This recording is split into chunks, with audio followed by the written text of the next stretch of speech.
and welcome back to the ANM Show, episode 2. Thank you guys for the viewing the first episode, and since we're back, I feel like I can actually call this episode 2. We didn't label anything for episode 1, but yeah. This is going to be a regular thing now. We're back here, NL East this week, NL East this week. Did AL East last week. We'll recap them all right before the season starts. Give our playoff predictions. But we just want to move across the country. And I would say this one's probably gonna be the easiest out of all 6 divisions that we're gonna do. I mean, maybe controversy at the bottom of the divisions, but I think the top 3, whatever order you want to put them in, are going to be pretty simple. I think it's going to rival another NL one, but yeah, I think I think the NL Central. I think I got some controversy for the NL Central. So if that's the one you're referring to, nope. Oh, okay, NL West then. All right, let's go ahead, get started in the NL East. Nick went first last time, so Mort, you go first this time. We're going 5 through 1. And actually, well, before we start, some free agent signings. None of them affect the teams we did last week. There's one. I'll get to it when I get to it, the team. Okay. Wait, who? Oh, you're saying that will affect one of these teams here? Yeah. Oh, okay. I was saying none of them affect the picks we already did. And I kind of like some of the free agents that have signed only affected the teams that we have yet to do yet. So. Oh yeah. I was hoping for that. I mean, I knew. But yeah. Wait, now I remember the signing. Yeah, moving forward, let's just go with the NL East here. Mort, who's your 5th team? All right. Well, I think it's general consensus, but at least for me, head and shoulders below everybody as I'm putting the Nationals. They're just a really bad team on paper, on the field, and in general, but they want to get their young guys. So for that, the Nationals may be the worst team in baseball. Wow. All right. Wow, that's actually a crazy statement. The Nationals did somehow get 71 wins last year. Don't understand that, but it's all right. All right, Nick, go ahead. Yeah, I mean, I gotta go with the same team. I can't say any other team's gonna finish below them. A lot of their players in their lineup, I just feel like they're not gonna be on the team like at the trade deadline. Nope. First of all, so then maybe their young guys get an opportunity like the last couple months. Maybe they get a groove going, but I think they're still too young and they don't have any like players that are gonna make an impact. So yeah, I gotta say they're last place. I'm gonna go with the Mets here. Mets only finished with 75 wins last year. I said this about Toronto, but Toronto can work it. The Mets just have a bunch of players that don't make sense. They just have a bunch of guys on their team that I feel like when you put them in a lineup, they just don't mesh. They have a bunch of new pitching. I think 3 out of their 5 starting pitchers are going to be new guys. What's his face is going to be out for the first month of the season, probably. That just got hurt before spring training even started. Kodai Senga. Yeah. And I just don't feel like, I mean, they're going to get over 70 wins, but I think them and Washington are right there. I just don't think the Mets do it this year with their weird lineup. And I guess that segues me into my 4th team, Washington. But I did want to say something, and I don't know if you guys know this. You guys know Steven Strasburg's still on the roster? Yeah. He's still alive? Well, there's a whole thing going on with him with that. Yeah. Because I was looking at the rosters today when I was just doing my research for this, and I'm like, Strasburg. And I scrolled past, and I'm like, wait, what the fuck? I'm like, Strasburg. I'm like, he retired. And then I'm like, why? I'm like, they don't keep guys on the roster. I'm like, especially on like MLB, the app, because that's where I was looking. And so I like looked it up, and apparently like he was going to retire. And then the day he had to file for retirement, like passed. So he didn't retire and he stayed on the roster. So the thing is with him, he's retired, but the Nationals are like trying to force him to stay around because of the awful contract they gave him. They're like, well, we're not going to pay you just to be retired. You're going to have to be here with the team, even though you're not going to be playing, be like a coach to them. You got to show up during spring training and do all this other stuff. And he said, no, like, I'm not a player. I'm not doing that. And so now they're like trying to settle it out, and they're going to bring a court thing. But it's like, they said, like, I saw the foul territory breakdown of it, and there AJ Pierzynski said he's like, there's no point in the Nationals fighting this. Like, they knew what they signed, and they're guaranteed to pay him anyway. So regardless if he shows up to spring training or not, there's really nothing they can do about it. Yeah, he might as well just play. I guess so. I can't hurt him. He's gonna be on the 40 man either way, but I just thought that was wild when I went past that. But I think the one thing with the Nationals, just going into my fourth team here, I think the Nationals have a very young team. I think the one thing that just needs to be figured out is their pitching staff. It's a young pitching staff with Josiah Gray and Mackenzie Gore. Those two got to kind of lead the head on that. But I think they can. They got 71 wins last year with essentially the same team. They didn't lose a lot. And they're again, I think the Nationals are going to be the worst team in baseball, but I will point out that if Josiah Gray, I was going to say if he continues what he did, but looking at this, he almost had a 5 ERA. So if he continues to have a 5 ERA, that's just his projected stats this year. Okay, well, even then, if he's projected a 5 ERA, we got an issue here, because then they're for sure going to be the worst team in baseball, because Mackenzie Gore, if he's not living up to what he's supposed to be, it's a tough scene. But I want to point out Patrick Corbin has now been demoted to a 5.39 ERA from the 4 spot. So he used to be the guy with Strasburg, and now they're just horrendous in all ways. And again, the Nationals are going to be the worst team in baseball. Okay, that's your opinion. We just hate the Nationals. Yeah, I know. There was some deep hatred there. That was coming from Gallo's not going to be enough for them. Joey Meneses is straight. All the rest crazy of them. when Willie Castro will probably on a national on the roster eventually. Also, that's what I'm talking. Like, there's a lot of worse rosters than the Nationals, and you're saying they're going to be the worst team in baseball? Yeah. Okay. Because other ones can at least compete a little bit more, but we'll get to that later on when we get to them. All right. Okay. Who's your fourth team? My fourth team is the Marlins. Okay. I think that they are a little bit better than the Nationals, but not terribly super better. I do think that they, name-wise, they have some better players, and I would not be surprised if they fought for third place, because they have CJ Abrams, or not CJ Abrams, I don't know how to read, Luis Arraez. No. Yeah, Luis Arraez. Yeah, they got him back. Yeah, I saw CJ Abrams on my screen. I forgot to change it to the other one. Well, Arraez coming back with his, leading the league in hits and everything. Then they just signed Tim Anderson. It's going to be a low pressure situation for him. If he shows up and hits the ball, you got to remember that Luis Arraez and Tim Anderson, I think, were like 1 and 2 in hits in 1 year, or at least in the top 3 together. Yeah. So like putting them in the lineup together, if Tim Anderson remembers how to hit, that might help him at the top of the lineup. And then like Josh Bell, Jake Berger, like they can kill some baseballs. And then they're Jazz. I don't know if he knows how to hit anymore, but he's there. And then Avasai Yogurt steer down at the bottom. Like lineup wise, I think that they have a potential to be pretty good. Really. I mean, they got guys on there that you're not even like mentioning. I mean, they got what's his face in the outfield? I'm looking up his name. Jesus Sanchez. Yeah. Who he's been knocking some balls. Brian De La Cruz. I knew he had a few good weeks because I picked him up in fantasy, I think. That is something actually to speak of. How I said though, Luis Arraez and Tim Anderson in the same lineup thing with like leading the league in hits.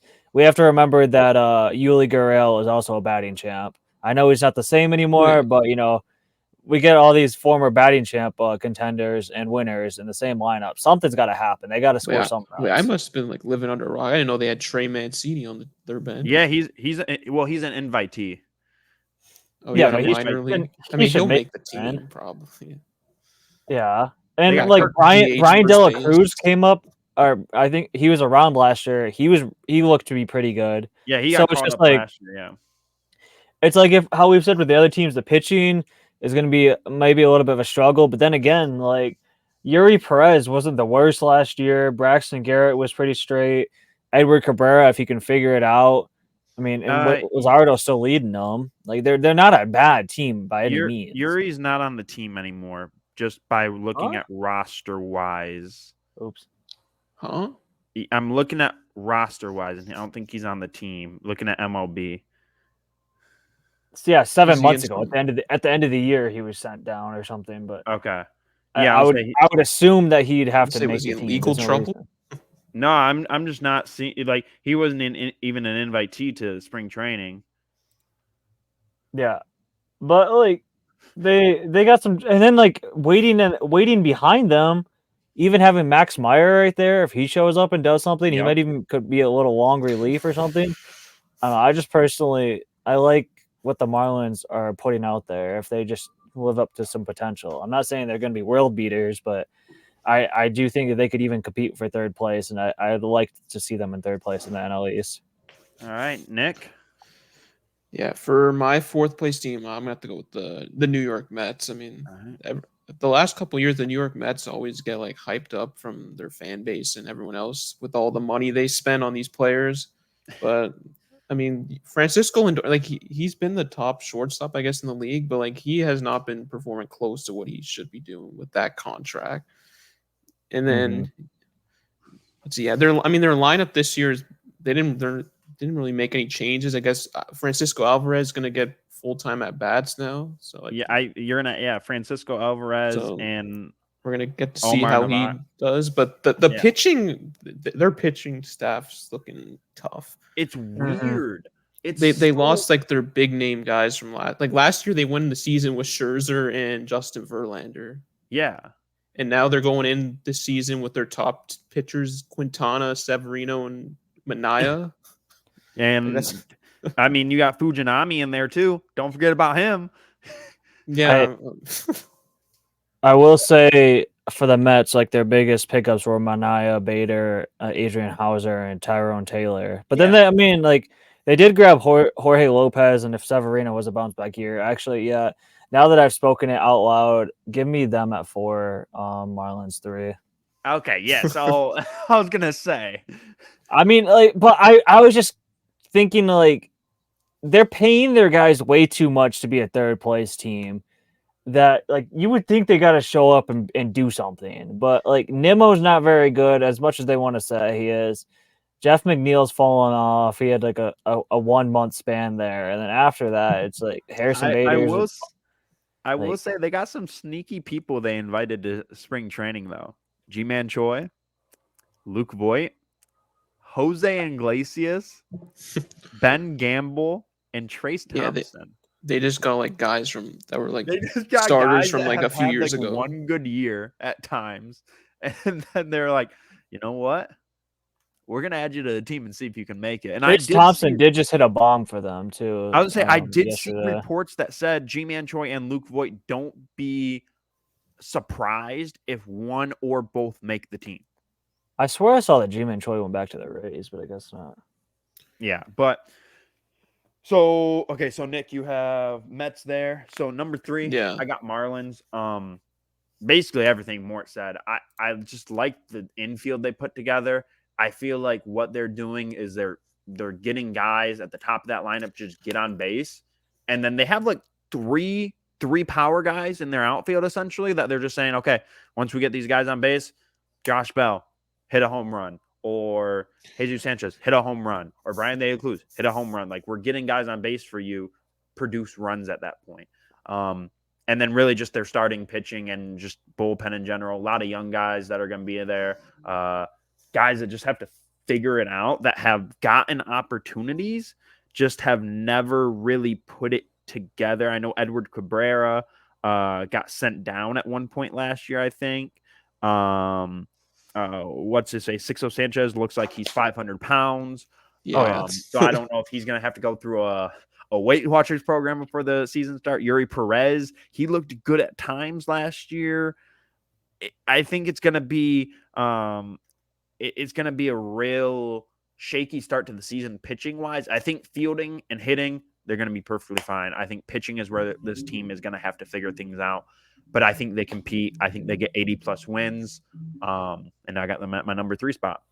I will say one other thing about Brian De La Cruz. He had 19 home runs last year. I was going to give him like 30 range, but that was in 579 at bats. So I'll go 28 home runs as my Brian De La Cruz That's prediction. like he's not a bad bat for them. De La Cruz prop out of nowhere.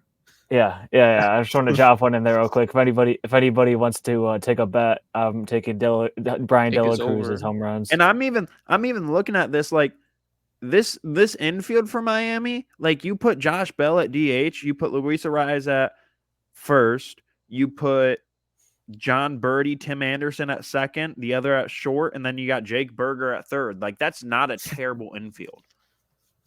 Or just be normal and put Jazz back in the infield, but they also have Avisayo Garcia projected as the DH. Oh, okay. They also got a sneaky pickup in Nick Gordon, kind of like that. Okay. So you have Miami at third too, more. Nick, who do you got? Yeah. I'm gonna switch them. Yeah, I mean, I gotta go Marlins third place too. Okay. I mean, a lot of people forget the Marlins were a playoff team last year. Yeah, that's why I factored that into after I thought about it. Like this team was in the wild card last year, so now some of these players they got last year, they have more experience. Now you add Tim Anderson had some issues, I guess, with the White Sox.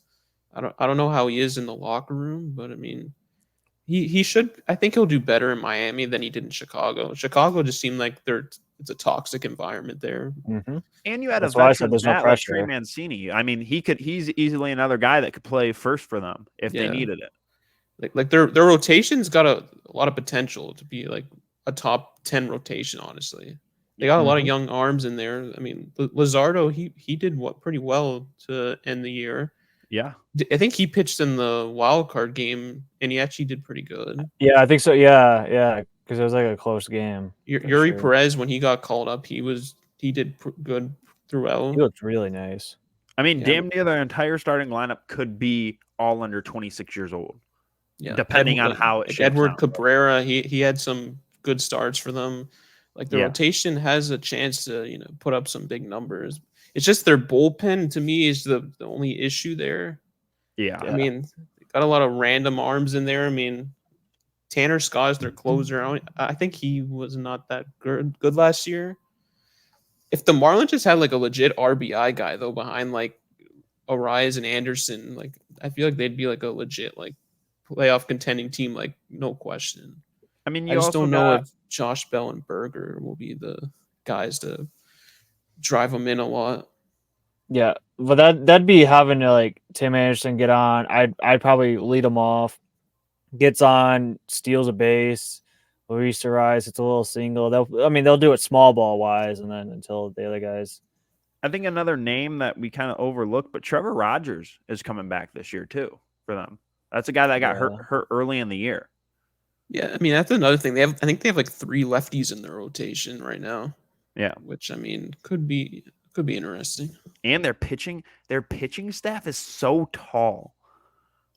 Yuri Perez 6'8", AJ Puck 6'7", Brian Hogan they all throw heat though.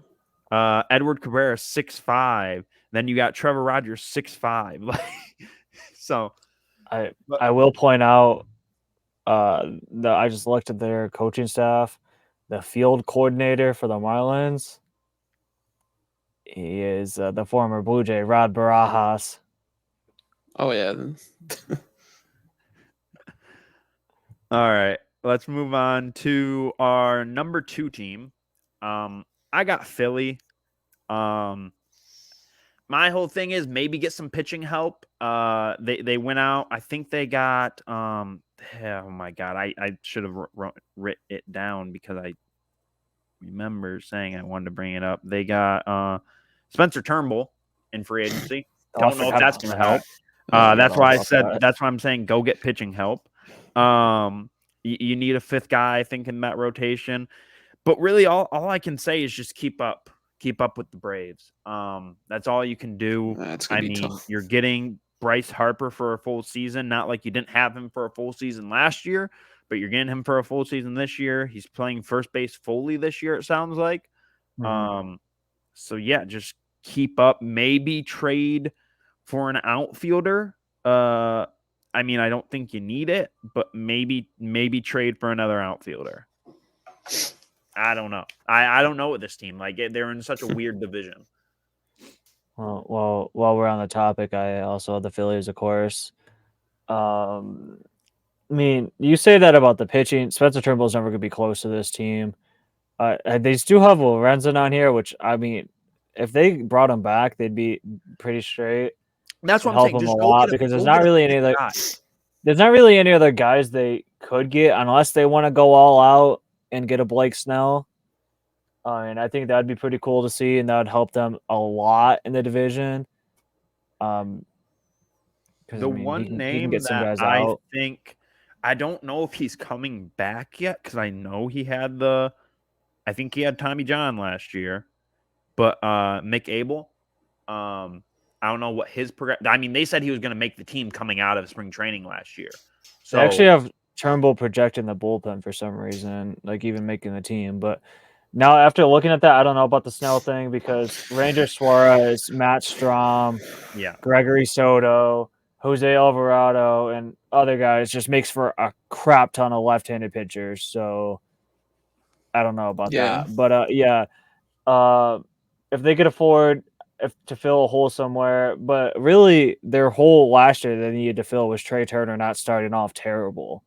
too. If he starts off decent, they're still going to be a wild card team. They're not going to win this division, sadly. So going back to it, Mick Abel is playing this year, and like I said, he was a guy that they projected as a 21-year-old being up with the team last year. So if he continues to pitch well in spring training, I think he's a guy that makes the team. Like should, yeah. But yeah, He did play. I mean, Didn't he play last year for a few games? No, he played. He did really well in spring training, and then I think he had Tommy John. Hold on, I'm gonna look it up. But I think he was a guy that did really well spring training. They said he was gonna make opening day roster, and then he just end of spring training he got all messed up. but yeah, So I'll let either you way, go, Nick, and then I'll let you know. it's just sad to say that a team this good on paper is having to settle for second place consistently. Yeah.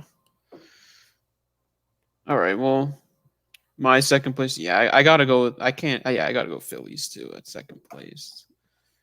I mean, like their lineup, they were a fun team to watch in the playoffs. Like postseason Phillies, they're different, but regular Absolutely. season, I mean, I just don't. To me, like their lineup's good, but I just don't think they have the pitching to beat like the Braves lineup, like in the season series. Like they got to pick up a big name in free agency still. I will say the thing about the Phillies pitching is like when they made it to the World Series, we all said the same thing. We're like, the Phillies don't have pitching; they're never going to make it, and they made it anyway. And last year, like they still had a really good run, and it was just like nobody was like, we don't think the pitching is going to show up, and then they did. So it's like they have guys that just show up timely. It's like if I had to make a comparison to who the Phillies are. If you look at the NBA, it's like basically if you're looking at the Warriors just coast and do what they got to do to get by to make the playoffs, and then it's a little different once it's in the playoffs, and that's when they turned it up. That's how the Phillies are looking. They started off bad last year, and yeah, they didn't have a lot of competition behind them, but they still did what they had to do, got the wild card, and went deep. So yeah, I lied. It was Andrew Painter that got hurt last year, not Mick Abel, but Mick Abel is still their number 2 prospect. Okay. One and the same. So basically. All right. So our number 1 team, I think we all kind of come into agreement. We can just say the Braves. Yeah, the Braves. I literally put down this team doesn't need, like, there's nothing wrong with this team. Like, maybe bullpen help, but like if Chris Sale doesn't work, I mean, as long as I'm sure they have a random starting healthy. pitcher. Yeah, you would have thought so, but then they went out and just made a bunch of moves just to. It's like they were just an anaconda, just and went out and made moves to strangle the rest of the division even more. Sales probably not a factor, but if he gets some innings for him, I guess they would be happy with that. But like Kellenic just going out and getting him randomly. Marco Gonzalez gives him another pitcher. Ronaldo Lopez getting him in the bullpen helps him out a ton. Aaron Bummer was pretty good with the White Sox. Just look at their whole lineup's projected home runs this season. I was gonna say they have all guys that are basically projected 25 to 30 plus. Like they all could. Their whole line, starting 9, could go for 20 home runs. You're telling Kellenic easily, I think, could get 20. Them putting him at 17 is just like, yeah, he has the potential. Like, it's just wild. I mean, did you guys see the spring training lineup they started the other day? It was Game 7 of the World Series. They had every single one of their starters. They had all those guys. I think it was this exact lineup. I think it was a random pitcher though. It may have been Charlie Morton, to be honest with you. But the lineup they put out the other day was wild. This team is just I don't on paper. It's rivals the Dodgers is the best team on paper in the MLB right now. It just becomes good luck. Like we talk about the playoffs, when you get there, if you have a short start from one of the other guys, like you have a short start from a Sale if he makes it that far, if he's still starting. If you have a short start from a Bryce Elder or someone, you go to your bullpen and you're like, hey, we could start with Tyler Matzik, or we can go Pierce Johnson, Bummer, Joe Jimenez wasn't bad last year, Minter, and then they went out and got Lopez on top of it. Oh, and by the way, Razel Iglesias is still out there holding it down. Pick your poison there. So I looked up that starting lineup from spring training the other day. Literally the exact same as this is posted up here. Travis d'Arnaud started, and Max Fried started. Those were the only. Didn't they lose that game though? I don't even know, but I think they lost the game. You literally put your starting lineup in game number 2 of spring training, and they don't even have that. They don't even have a bad bench either. They have good guys on the bench too. This team is just crazy, man. Yeah, they probably have the best, or one of the best, I guess, catcher duo.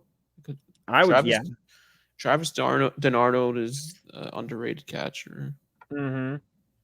I mean, they have just another veteran utility guy in David Fletcher. He's been around a little bit, that can give somebody a break every now and then. Jordan Luplow still finds himself on good teams for whatever reason, just because for 2 years he could hit left-handed pitching and that was it.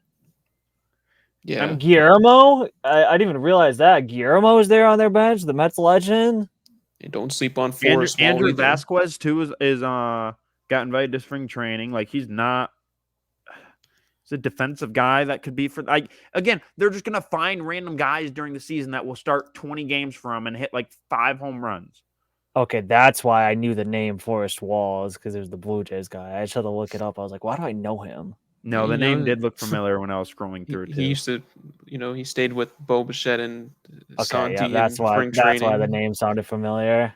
The COVID days. And people forget they got Aaron Bummer this offseason too. That's what I said. Yeah. He was good at the White Sox, and you just add him to the back end of the bullpen. It's pick your poison. And this Braves team's going to be hungry this year. I just saw the last 2 years they've lost in the playoffs 3-1 to the Phillies. Yeah. So they got to be able to beat the Phillies before they can start competing with the Dodgers. I mean, you get Acuna coming off of that historical season. He's gonna back. He's gonna come back and probably repeat. I have him as my favorite. If we're gonna drop another betting prop in here, I've already bet on Acuna to get MVP. Oh, there goes this season. Yeah, so he's my favorite for MVP at the moment. I mean, looking at what this team was last year. Give me a second. This team had 104 wins. I think this team easily gets over 105 this year. You're bringing back the same team plus guys, really. You got another solidified outfielder in Kellenic. You got a solid, if Chris Sale stays healthy, you got a solid, a top 3 starting rotation. I I would like to point out, without even realizing it, we kept them in the same order as last year in the division.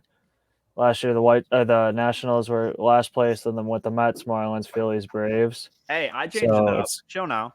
We got it going the exact same. I do think that 71 wins is a little generous for the Nationals, but that 75 last year for the Mets, I think, also goes down. That's why I sat here and told you this was probably the easiest division to pick because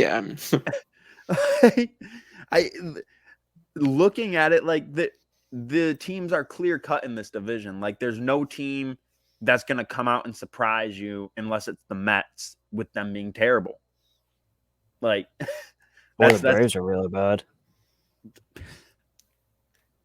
I mean, as long as they stay healthy, the Braves. I mean, if that happens, if the Braves somehow die, then yes. I mean, all it takes is an Acuna like season-ending injury, and all of a sudden, like it's a different division. Yeah, and they got Kelnick out there. It's not the same. No. Remember last time that happened? Then they trade for Jorge Soler and like Adam Duvall and and they just won the World Series. Yeah, nothing big. I mean, talking about that, there are still some outfielders out there that they can go get. I know Adam Duvall's still hanging out somewhere. He loves going places, hitting 20 home runs and dipping. Luckily, they don't need another bat. But yeah, there's our picks. Like I was telling you, this one was not going to be as long as last week's. Next week though, we get the AL Central. One special for me and Mort. I know Nick's gonna love that one. Oh yeah, it's gonna be fun. But yeah, I don't think any big moves have been made in the AL Central. So if any happen within this next week, that will definitely be helpful for our picks. Thank you guys for watching, and we'll see you guys next week.